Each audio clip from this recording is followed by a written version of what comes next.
संविदा कर्मचारियों द्वारा विभिन्न मांगों को लेकर किया गया धरना प्रदर्शन। सहारनपुर दिल्ली रोड स्थित बिजली घर पर अपनी विभिन्न मांगों को लेकर विद्युत संविदा कर्मचारियों ने जोरदार नारेबाजी कर प्रदर्शन किया।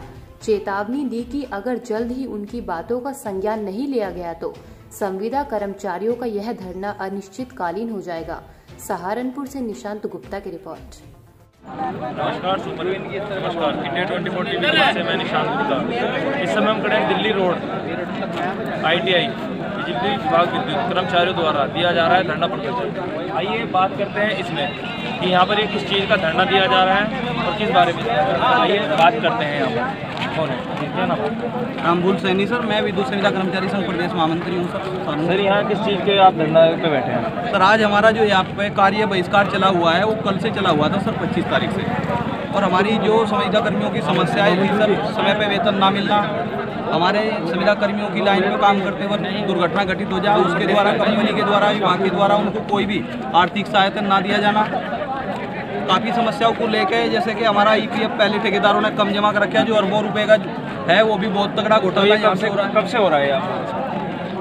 ये हो तो रहा है जनवरी 2007 से टेंडर प्रक्रिया शुरू हुई थी।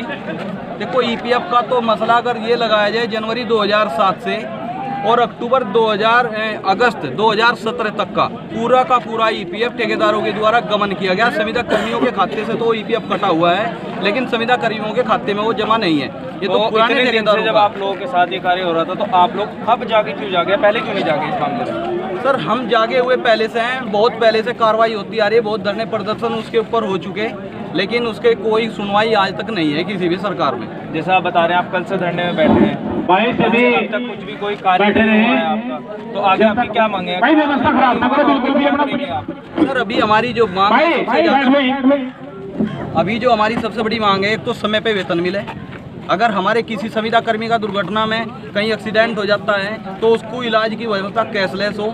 हम लोगों की ESIC कट रही है लेकिन ESIC का सहारनपुर मुजफ्फर श्यामनी में कोई भी हॉस्पिटल पैनल पे ऐसा नहीं है जिसमें कि हमारे संविदा कर्मी दुर्घटनाग्रस्त हो जाए उसको एक अच्छा इलाज मिल सके। इलाज अच्छा ना मिलने की वजह से उसकी जो है ना डेथ हो जाती है ज़्यादातर। हमने कहा है कि ESIC हमारी कट रही है तो उसका एक अच्छा हॉस्पिटल पैनल पे लिया जाए जिससे कि संविदा कर्मी को या उसके परिवार को एक अच्छी फैसिलिटी मिल सके, तो उसका इलाज हो सके। कंपनी से ये मांगे कि आपके शहर में एक हॉस्पिटल बने जिसमें सभी विद्युत कर्मियों का बाया इलाज हो, अच्छे से इलाज हो। तो ये जो जितने भी कर्मचारी बैठे खाली सहारनपुर के हैं और भी जगह के? ये अभी हमारे सहारनपुर के ही हैं सर, इसके साथ और भी है सर। हम लोगों से टाइम का जो है ना 26 दिन की सैलरी दी जाती है लेकिन टाइम से हमें पूरा का पूरा 31 दिन से कार्य कराया जाता है और 31 दिन में भी 24 घंटे, यानी कि समय की कार्य की जो हमारे समय है कोई समय सीमा नहीं है। किस समय कहाँ बुला ले, रात को 12 बजे 2 बजे कोई टाइम नहीं है, ना किसी को कोई रेस्ट है। तनख्वाह के नाम पे जो है ना महीने की 7 तारीख का अनुबंध है लेकिन 7 तारीख को न मिलते हुए 25 तारीख हो चुकी थी कल, आज 26 तारीख है। हमारे त्यौहार थे बीच में लेकिन आज तक कोई पेमेंट कंपनी के द्वारा नहीं किया गया। समय समय पे अपने अधिकारियों को मौखिक रूप से लिखित रूप से हम जगाते हैं लेकिन कोई समाधान नहीं है। कल से हमारा प्रोग्राम चला हुआ था, वार्ता आज हम लोगों की अभी है VC रूम में, मुख्य अभियंता महोदय और SC साहब और हमारे जो और कंपनी वाले हैं। सबसे बड़ी समस्या हमारी एक और है कि हमारे यहाँ 3 कंपनियाँ हैं सिटी के अंदर।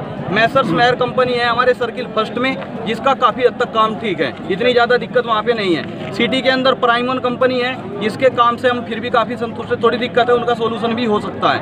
अब हमारे यहाँ पे जो सर्किल सेकंड पड़ता है उसका सुपरवाइजर यहाँ कंपनी है EJ सोर्स कंपनी, उसका जो सुपरवाइजर यहाँ पे है कभी भी संविदा कर्मी को कोई जवाब नहीं देता, फ़ोन पे अगर बात करेगा तो धमकाता है। यहाँ तक कि अवैध उगाही करने के बावजूद उसने संविदा कर्मियों को लगाया है अपने तरीके से। हमारी मांग सबसे बड़ी उसकी भी है कि उस सुपरवाइजर को यहाँ से हटाया जाए और उसकी जगह दूसरा सुपरवाइजर यहाँ इस कंपनी जो यहाँ सुपरवाइजर लगाया है, जो सुपरवाइजर ने अपने बंदे लगाए, क्या उनको ये सैलरी प्रोवाइड हो रही है? सैलरी तो सबको साथ ही मिलती है, उनके भी लोग यहाँ पे हैं ऐसा नहीं है, लेकिन अवैध उगाही करने के बावजूद कुछ लोग ऐसे हैं जो पहले से काम कर रहे हैं उनको पेट्रोलमैन बना दिया गया।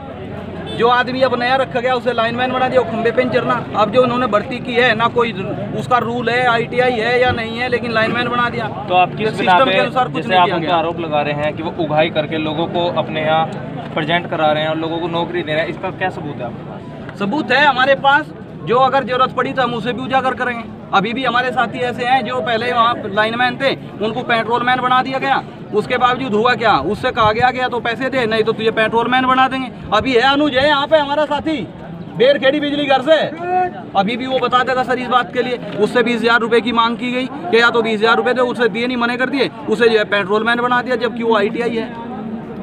तो जो इस तरीके के आप लोग कार्य हो रहे हैं, तो इस पर आप उच्च स्तर पर कहीं गए हैं या कहीं आपका कोई मामला हुआ है जिसमें आपने सुनवाई दी हो? तो इस मसले में इस सुपरवाइजर के खिलाफ या कुछ और मैटर को लेकर हमने अपने प्रबंध निदेशक महोदय से भी बात की है, उनसे व्हाट्सएप भी किया। उसके ऊपर कोरोना के समय में चलते हुए उन्होंने फिर मुख्य अभियंता महोदय से कहा था, मुख्य अभियंता महोदय ने भी मेरे से बात की थी, उन्होंने कहा था कि इस सुपरवाइजर को हम यहाँ से हटा देंगे। आज तक हमने किसी के खिलाफ नहीं किया, लेकिन जब जहाँ जिसके खिलाफ हमें समस्या मिली है संगठन को, उसी के लिए कहा गया ना। अधीक्षण अभियंता महोदय से हमारी दोनों से बात हुई तो उन्होंने भी ये कहा कि हम उसको यहाँ से हटा देंगे, लेकिन वो आज तक नहीं हटाएगा। जिसके ऊपर ये ज़्यादातर समस्याएं और भी हैं, उनको लेकर खासकर इस सुपरवाइजर को हटवाने के लिए हम लोगों को सबका सब ये यहाँ पे काम करना पड़ा। और सर अगर आज हमारी वार्ता अगर सफल होगी तो अच्छी बात है, नहीं तो अभी हमारे सब बिजली घर बंद नहीं है, कुछ लोग आए हुए हैं। अगर हमारी वार्ता सफल नहीं होती है तो हमारे कल से सारे बिजली घर बंद रहेंगे सर। यानी कहना मतलब सहारनपुर जनपद के सारे बिजली घर आप लोग बंद कर देंगे? जी हाँ सर। हेलो, जैसा कि आपने देखा अभी हमारी भूल सिंह सैनी जी से बात हुई है, राम भूल सैनी जी से बात हुई है। उन्होंने कहा है कि अगर हमारी मांगे पूरी नहीं की गई और जो सुपरवाइजर है उसको नहीं हटाया गया तो यहाँ के सहारनपुर जनपद के सारे बिजली घर हम बंद कर दिए जाएंगे। और जरूरत पड़ी तो शहर के आसपास के इलाके जैसे आपके मुजफ्फरनगर सामने वहाँ तक के भी लोग आएंगे और वहाँ के भी बिजली घर बंद कर दिए जाएंगे। मैं इंडिया 24 टीवी न्यूज़ से निशांत गुप्ता, सहारनपुर से भगवत मेहरा के साथ रिपोर्ट।